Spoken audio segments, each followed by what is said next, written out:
Exploring English. Unraveling the phrase, beat the batter. Hello, everyone. Welcome to our English language learning series.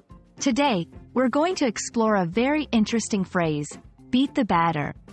This phrase is not only common in cooking contexts but also offers a great example of how English uses vivid imagery in everyday language.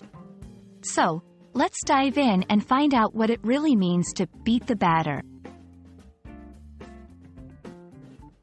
Beat the batter is a phrase that you'll often come across in cooking, particularly in recipes for cakes, pancakes, and other baked goods. To beat, in this context, means to mix ingredients vigorously. This action introduces air into the mixture, making it light and fluffy. The batter refers to the semi-liquid mixture of ingredients like flour, eggs, and milk. Why do we beat the batter? Beating is crucial because it affects the texture of the final product. When you beat the batter, you're doing two things. 1. Mixing ingredients thoroughly, ensuring all ingredients are well combined for a consistent taste. 2. Incorporating air. This is key for a light and airy texture. Let's talk about how to effectively beat the batter.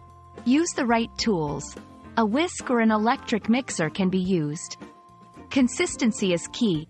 Beat until the batter is smooth and no lumps remain. Avoid overbeating. This can make the batter too stiff, affecting the baked goods texture.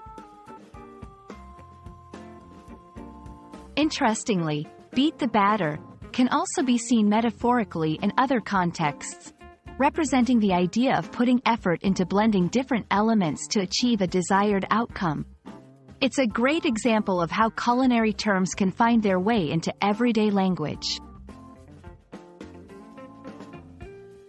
I hope this video has helped clarify the meaning and importance of the phrase, beat the batter. Remember, whether in cooking or in life, sometimes a good mix and a little air are all you need to create something wonderful. Thanks for watching, and happy learning!